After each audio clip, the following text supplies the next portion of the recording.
सारा इधर खुर्द-बुर्द कर दिया, पर पॉस मशीन ही नहीं पहुंची।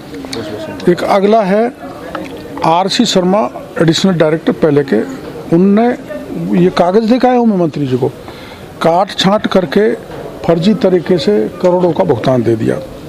ऐसे ही है ये प्रद्युमन दीक्षित, जॉइंट डायरेक्टर, उसने अपनी धर्मी पत्नी के नाम पर रिश्वत का पैसा ट्रांसफ़र किया है, रिकॉर्ड पर है जो रिश्वत का पैसा है वो ट्रांसफ़र किया।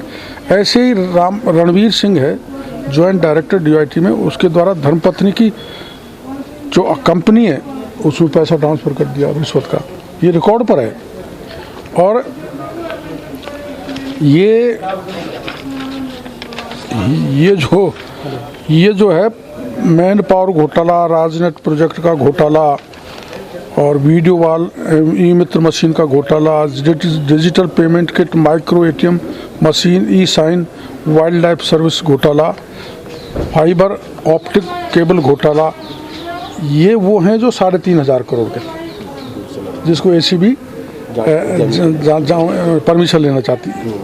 अब इसमें एक कबाड़ा क्या हुआ है, project management unit for social media development activities, इसमें एक लेटर एंट्री की बात चली ना अभी UPSC में, वो तो बाकायदा UPSC करती थी, लेकिन इन्होंने ऐसे दर्जनों लोग भर रखे हैं DIT ने, जिसका सिलेक्शन है तो RPSC से, न सरकार से, किसी एजेंसी से नहीं, सीधे भर्ती कर रखे हैं।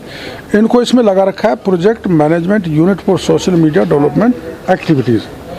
इसका अगर व्यक्ति ये दौसा जाएगा जांच करने के लिए तो इसको पैसा मिलेगा 2,61,400 रुपये राजस्थान में। और अगर वो आगरा पहुंच गया तो उसको मिलेगा 4,95,666 रुपये पर डे। इतना TADA तो किसी का नहीं होगा, मंत्री का, मुख्यमंत्री का भी नहीं है, प्रधानमंत्री का भी नहीं होगा। तो ये जो गड़बड़ घोटाला पिछले राज में हुआ है, इसके 10 FIR बनती हैं। तो इन 10 FIR माननीय गृह राज्य मंत्री अपना बेडम साहब जवाहर से, तो इनको मैंने निवेदन किया है कि कबाड़ा पिछले राज ने किया है। और ये डॉक्टर साहब क्या लगता है कि तब मैंने आवाज़ उठाई थी, और आपको पता है मैंने इस घोटाले से, जल जीवन मिशन का घोटाले के लिए FIR दर्ज करने के लिए अशोकनगर थाने में बैठा था, 3 दिन तक बैठा रहा और दर्ज नहीं किया। मेरे को उठा के पुलिस ले गई, चाकसू थाने में ले जाकर बंद कर दिया। तो अब हमारा मौका आया है, मौका में सरकार है, तो गृह राज्य मंत्री जी को मैंने निवेदन किया है कि FIR दर्ज हो और इनकी जांच की जाए, अपराधियों को जेल के शिक्षकों में भेजें। क्या आश्वासन मिला? उन्होंने जो अभी मेरे को कहा है, DG से बात मेरे सामने की है कि मैं कवरिंग लेटर मेरी तरफ से भेज रहा हूँ और ये FIR दर्ज करो। तब आपने ये भी कहा था कि मैं राजनीतिक संन्यास ले लूँगा यदि जांच नहीं हुई तो। अब ये मेरे को ध्यान नहीं है, एक बार देख लूँगा मैं। अब उनका लोग निकलने वाला। अब आश्वासन मिला कि दर्ज पूछो ना क्या आश्वासन दिया मेरे को। पार्टी के वरिष्ठ नेता और सीनियर मंत्री आदरणीय करोड़लाल मीणा जी एक विषय को लेकर के मेरे पास आए थे। आपने कहा कि कांग्रेस के समय पर एक बहुत बड़ा घोटाला, भ्रष्टाचार हुआ था और उस समय आपने प्रयास किए कि इसकी FIR दर्ज हो और जांच हो,